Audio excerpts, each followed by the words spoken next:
Hello and welcome to ITV News Meridian. Tonight's headlines in the southeast. With 1 in 7 beds in some hospitals occupied by patients who are well enough to leave, we're looking at the issue of bed blocking that's causing ambulance and treatment delays. The dangers of using laughing gas, a mother's warning as more people are treated for breathing in nitrous oxide.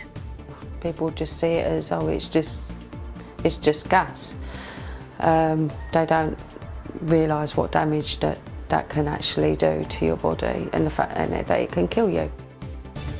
Also this Wednesday, reptiles, monkeys and meerkats, they all need heated enclosures, and zoos like this one in Sussex say they need government help with soaring energy bills. And back in full sale, the Grade 1 listed windmill that's been restored to the Kent skyline. Good evening. Up to 1 in 7 beds at some southeast hospitals are occupied by people who shouldn't be there. They are patients who are declared fit for discharge but are unable to leave because the social care they need isn't available. Well, it's called bed blocking. It delays hospital treatment for thousands of people, and it means ambulances can't respond to 999 calls because they're stranded outside A&E, unable to admit their patients. Well, latest data from CCAM reveals the target average time for an ambulance to reach a heart attack or stroke victim is 18 minutes, but the actual average is 42 minutes. Well, the bed blocking crisis is something that Geraldine Durant from East Grinstead has seen firsthand. Her husband Patrick, who has dementia, spent 3 weeks in hospital needlessly, and he would have been stuck there far longer had his wife not intervened. John Ryle reports.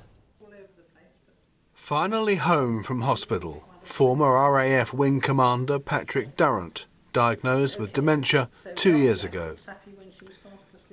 He was admitted to East Surrey Hospital with a urinary tract infection and declared fit to leave after treatment.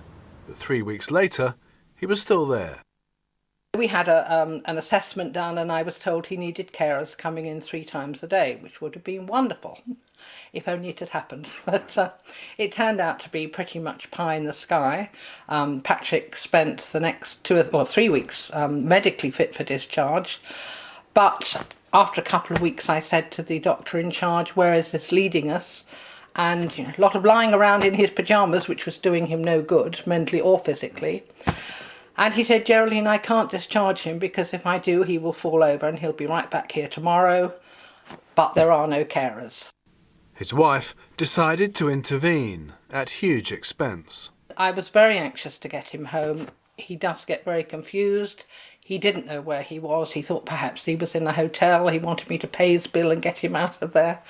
And so in the end, I felt we had no option but to spring him myself. So I paid for 2 weeks of respite care in a local dementia unit, which cost nearly £3,000, but you know, that's beside the point. And during that gave me the window I needed to organise some private care myself. So now we have somebody I pay privately to come in to get him up and dressed for me in the morning.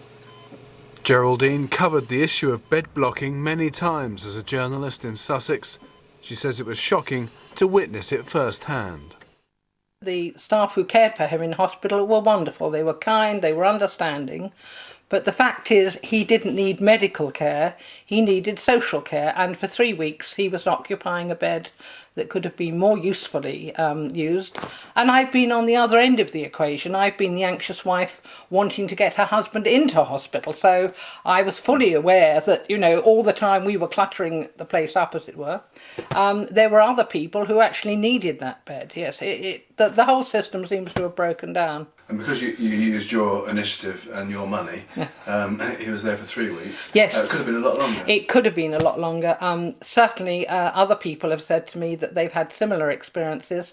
And one woman said her mother had been in a similar spot for 3 months. Because actually the hospital has a duty of care. They can't just throw old folks out. But then what do you do if there are no carers? You know, it's between a rock and a hard place, isn't it? I have no beef with the NHS in that sense. I can quite see the problem, but something's got to give. And until it does, as many as 1 in 7 hospital beds are occupied by people who should not be there, costing the NHS more than £5 million a day. John Ryle, ITV News, East Grinstead. Well, West Sussex County Council is the relevant social care provider for Patrick Durrant. In a statement, the authority says it can't discuss individual cases, but accepts that its social care system is under significant pressure. It adds it does all that it can to ensure vulnerable people are supported with the right care without having to stay in hospital longer than necessary. Well, the bed blocking crisis will be a key issue for the new Prime Minister and her new Health Secretary. So how should it be tackled? I'm joined by Jonathan Holmes from the King's Fund, a health service think tank. Mr Holmes, it's estimated as many as 1 in 7 beds at some hospitals in the South East are occupied by people who should not be there. Is that correct? And why is the figure so high? I'm afraid to say that is correct, and fundamentally what that means is people experiencing worse care and pressures on the NHS that have a knock-on effect throughout the whole of it. So people being stuck in a bed when they do not need to be has a knock-on effect, meaning that we see very long waits in A&E or in handover for ambulances. Fundamentally, what's at the root cause of this is that social care services don't have the capacity, resource or responsiveness to support those who are medically fit to be discharged from hospital to stay at home safely. Now, it is a complex issue, but in summary, what is the impact of bed blocking for hospitals and for the ambulance service? So the impact on hospitals is firstly that resources aren't being used effectively or as efficiently as they could be, and it means that at the front door of the NHS at A&E or at ambulances, people are waiting too long because there is a blockage further along in the system.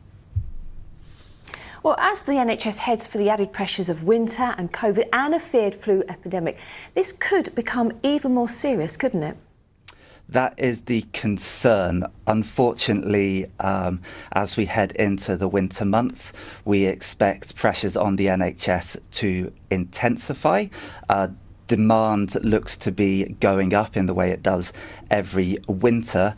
And one of the key issues is that there simply are not the numbers of workforce across the NHS. There are too few nurses, and there are a huge amount of vacancies across the social care sector as well. So very briefly, what needs to change and will it happen? What needs to change in the longer term is the government needs to commit to a fully funded workforce plan to ensure the NHS and social care have the sufficiency of staff. As we enter this winter, the range of options the government has are very few. It can spend more time recruiting from overseas to shore up numbers of nurses. It can invest more in capacity in the social care sector, in the independent sector and in the voluntary sector. But unfortunately, this is going to be a winter of incredibly difficult pressures across the whole service. Not something to look forward to. Jonathan Holmes, thank you very much for your time today. In other news, the family of a woman who died when she was hit by a car in Ramsgate has revealed she was 5 weeks pregnant. Nogga Seller, who was 37, and her father, Joram Hirschfeld, who was 81, died in the crash on Leopold Street as they walked with their family. 4 weeks on, police are looking to identify a motorcyclist who was in the area at the time. Nitesh Bisendri, who's 30, has been charged with causing death by dangerous driving. A man who kicked a police officer in the head and spat at another in Shoreham has been jailed. George Kane, who's 30, reacted violently when he was arrested on suspicion of assault last November. He's been sentenced to 42 weeks for a number of offences, including shoplifting and drink driving. The MP for Tunbridge and Malling, Tom Tugendhat, has become a government minister in charge of security. He was a contender in the Tory leadership contest earlier this summer. Mr Tugendhat's not a cabinet member, but he will attend cabinet meetings, and he was at his first one this morning. Now, the number of people, many of them teenagers, ending up needing hospital treatment after breathing in laughing gas is increasing. Experts say part of the problem is how easy it is to get hold of large canisters of nitrous oxide, which are used in the catering industry. And despite calls for action, it's now been more than a year since the Home Office asked for a review, which still has not been completed. Well, James Webster has met a mother from Southend who hopes speaking of her loss will act as a warning to others. It's the worst day of my life. I got a call basically saying that they need to send a couple of police officers to my address, and then I went straight onto his Facebook where I found someone had written RIP John Kane. They are painful memories for Emma Kane, who now lives in Southend, even after more than 10 years. Hi guys, what's going on? I'm John. Her son John loved playing the guitar. He'd auditioned 3 times for Britain's Got Talent and dreamed of a career in music.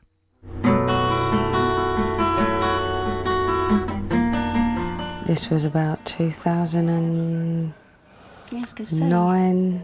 He'd been breathing in lighter fuel, a trend she now sees repeated, but this time with laughing gas. It's not as known to be fatal. People just see it as, oh, it's just gas. They don't realise what damage that can actually do to your body, and the fact that it can kill you.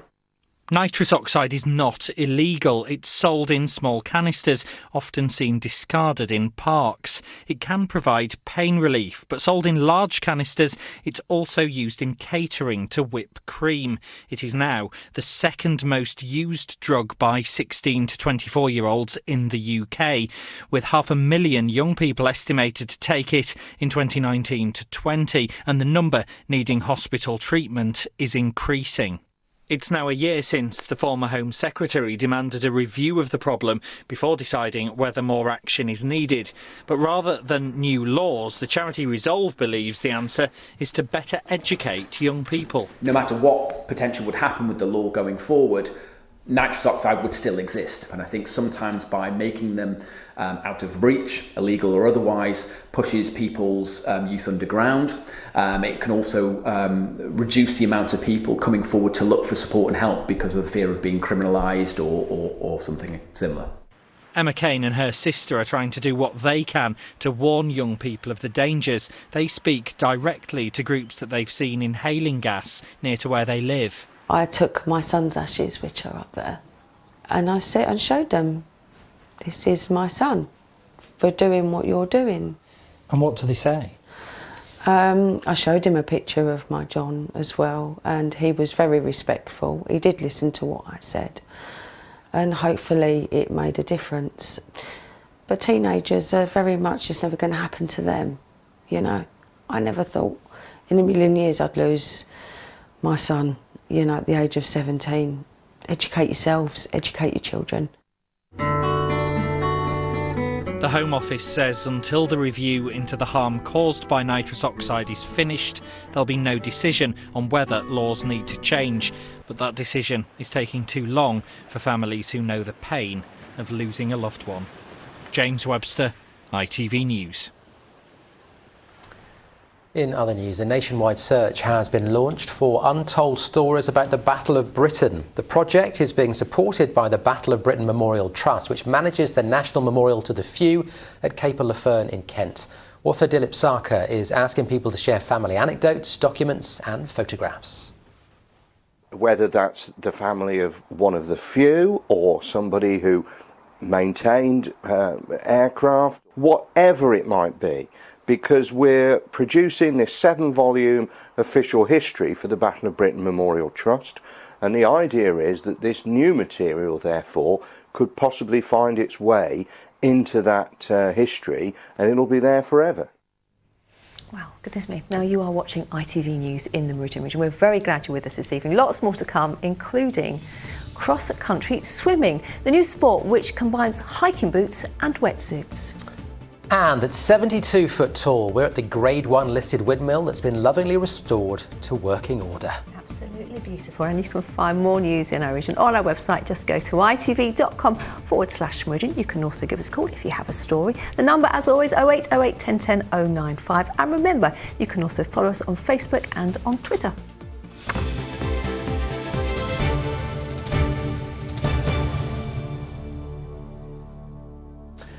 Now, as the new government prepares to announce how it will tackle the cost of living crisis, zoos in our region are calling for urgent help with soaring energy costs.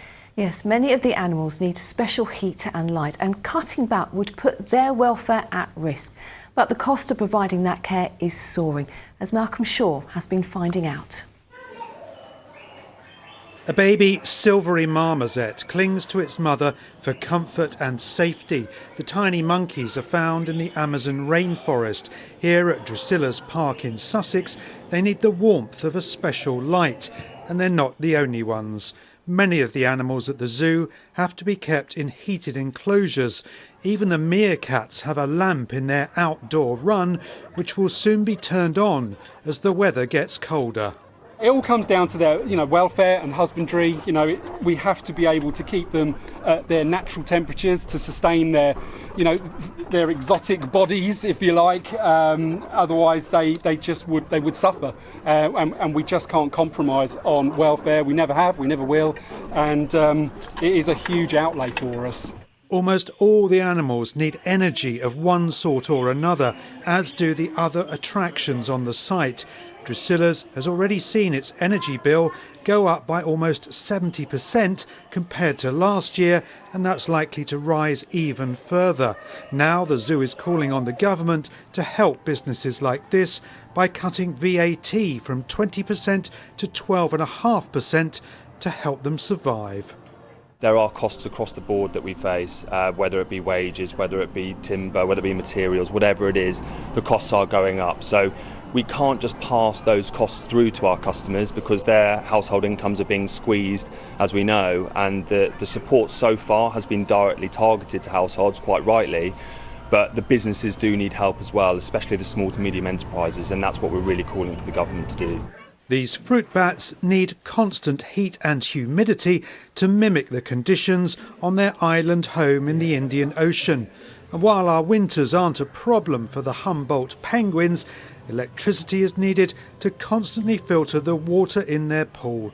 It all comes at a cost, and that cost is soaring. Malcolm Shaw, ITV News, Alfriston. Such beautiful animals. Now, the ITV Evening News continues with the national and international news at 6:30. For more, let's to London. I'm Mary Nightingale. Coming up on the programme, the dividing lines are drawn at Liz Truss's first Prime Minister's questions. She promises action on energy prices, but she rules out a windfall tax. Labour's Keir Starmer says that means the public will foot the bill. Also tonight, Ryan Giggs will face a retrial over allegations he assaulted his ex-girlfriend. Big spending Chelsea sack manager Thomas Tuchel. And we meet the 9-year-old behind Thomas the Tank Engine's first autistic character. Do join me for those stories and more at 6:30.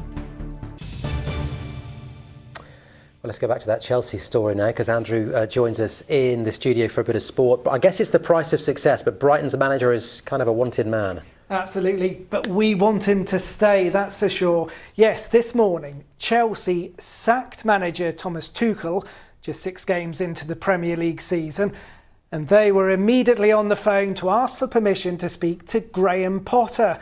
Brighton agreed, and Potter's set for talks at Stamford Bridge tonight. He's seen as a future England manager and has led the Seagulls to a brilliant start to the season as they sit in 4th place. But it now appears the decision will be up to him. Albion fans hoping he turns down the no doubt lucrative offer from Chelsea's new owners. England's women's side couldn't have been any better. That's the belief of manager Serena Wiegman after the 10-0 demolition of Luxembourg last night. Maystone's Alicia Russo led the line for the Lionesses, scoring early on as the Euro winners geared up for next year's World Cup in Australia and New Zealand. Now to a sport growing in popularity here in the southeast, which combines hiking and swimming. Known as cross-country swimming, the River Stour at Fordwich near Canterbury is just one of the spots where enthusiasts are taking to the water, but it does come with a health warning.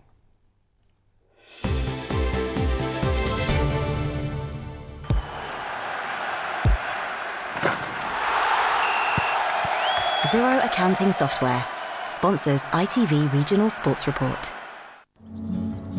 The great outdoors beckoned when lockdown saw swimming pools closed and gatherings restricted. Brothers Tom and Will Watt deciding to keep active, they'd make the most of our countryside on both land and water. Cross-country swimming is a combination of hiking and swimming across the landscape, and we take everything we need with us on the journey. We love the freedom of movement. It's incredibly satisfying to hike to the water's edge and then swim straight across and keep hiking. To help make routes more accessible, they've created a waterproof tow float, allowing them to carry all their belongings all the time. What it enables you to do is get to the edge of the water with all your hiking gear and just keep going. It just opens up the landscape to a whole new set of possibilities and adventures that are hugely enjoyable. Being outside in nature's great for people, but being able to then combine it with swimming, walking, and just do something that was innovative and new. I mean, I love it all the time. But a specialist rescue company which works with Kent, Essex and Sussex police forces has issued a word of warning. Dangers are many, everything from currents, moving water, hidden currents, underwater obstructions, and obviously the big killer, especially in the warmer weather, is cold water shock. Cold water shock is something that we deal with repeatedly when we're recovering victims of drowning. It's a view echoed by Nicola Jenkins, whose son drowned in 2017. Now she campaigns for water safety to help prevent others from going through the same tragedy. If you ever get into difficulty while you're doing open water swimming, the best thing to do is to lie on your back, open your arms and legs as like a star and float on the water until you get to the side or until you can gather your breath again and you're able to swim to safety. Keep shouting for help just in case there's anybody around, but our main message is lie on your back and float to live. With many designated swimming spots in the southeast, we're being urged to do our research before entering the water. But Tom and Will plan to spend even more time outside. And they're encouraging others to get out their hiking boots and wetsuits. Oh, it's lovely. It's so great to be out in the water. Swimming with a backpack, a new way to enjoy the great outdoors.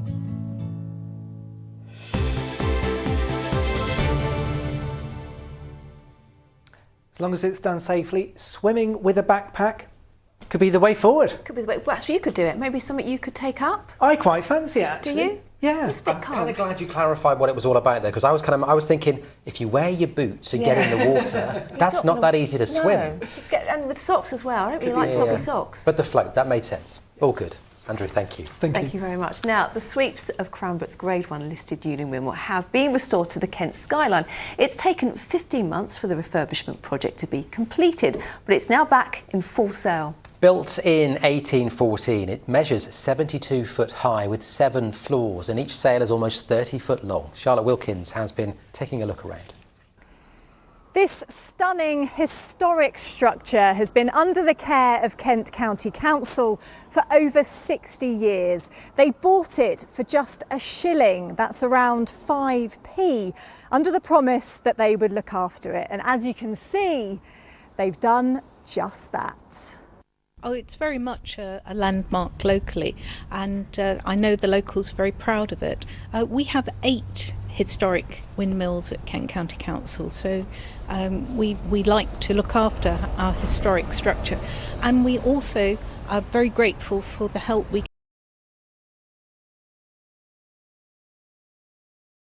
get from volunteers. Now you join me on the staging of the Union Mill, which has fantastic views over the market town of Cranbrook, and someone who's been able to enjoy those views for the last 40 years is volunteer Nick Vinal. Thank you so much for joining me, Nick. Tell me, how do you feel to see the mill restored back to its former glory? Oh, absolutely wonderful. I can tell you that the citizens of Cranbrook are also delighted to see it. For at least a year, I've been sort of besieged with people saying, when are the sales coming back? When's it going to be working again? Well, now since Monday, they had their wish brought back. Wonderful. And were they in a pretty sorry state before? Well, it was looking rather green, and there was quite a lot of rotten wood, especially on the sails, so it needed quite a big makeover. Now we're indoors where the magic happens. Tell us a little bit about what happens in here. Well, this is where the flour comes down.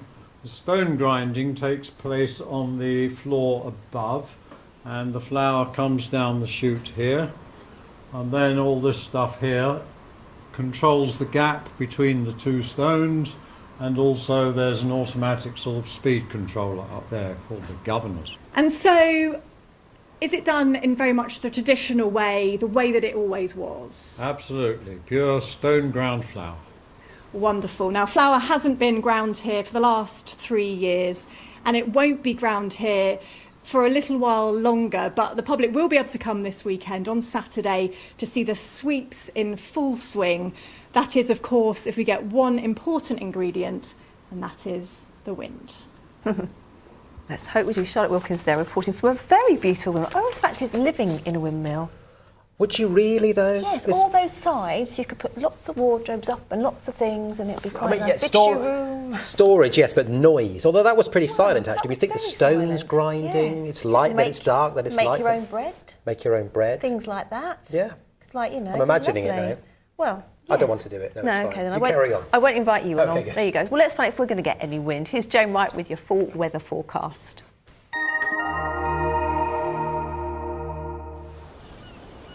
Feels like home, whatever the weather.